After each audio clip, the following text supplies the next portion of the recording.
Wow. There was very, very little re-recording as far as like overdubbing and fixing stuff.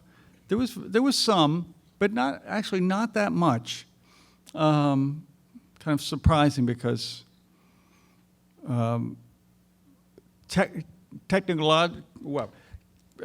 technology was not that you could kind of fix things like retune a vocal the way you can now. So it was kind of surprising how little of that we did.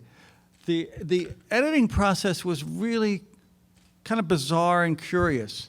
The director, Hal Ashby, who has done these incredible movies, he had done, I don't know what it was, he'd done some kind of music movie. It might have been a Rolling Stones movie, or it was something.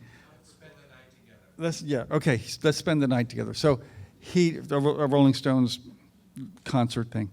So when he did that, he had the idea that, wow, this sounds really complicated, but okay, that everything we got shot on film, then transferred to, I think it was beta or VHS style cassettes, so that and then everything sunk up. So that, for instance, on day one, if there were 4 cameras shooting on day one, those would be on 4 different video cassettes. Day 2 would be on 4 more video cassettes, and day 3 on 4 more video cassettes. And if they all ran on the same sync, time code and were kind of sunk up,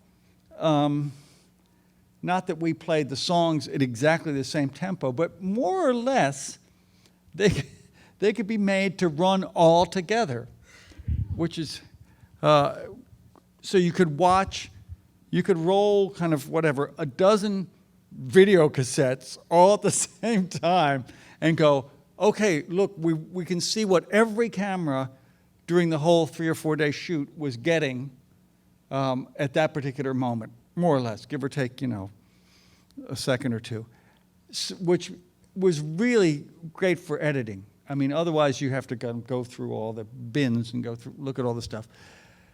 So this was a very kind of innovative way of doing a music thing. It wouldn't necessarily work for a fiction film. But it meant that you could go, that's the best shot. That shot captures that moment better than any other shot. And then there's the whole question of getting it in sync. The band would probably choose which audio recording was the best for each song out of each day. And then they would try and get the film to sync with that as much as possible, even though it was shot on different days. But like I said, we kind of did the same thing every show. So physically, at least, I mean, my lip sync might have gone off in some cases, but luckily the cameras sometimes were going around behind me, so they could kind of cheat that if it was from a different day. That was a lot of explanation there, more than probably anybody needs to know. But sounds like a lot of work.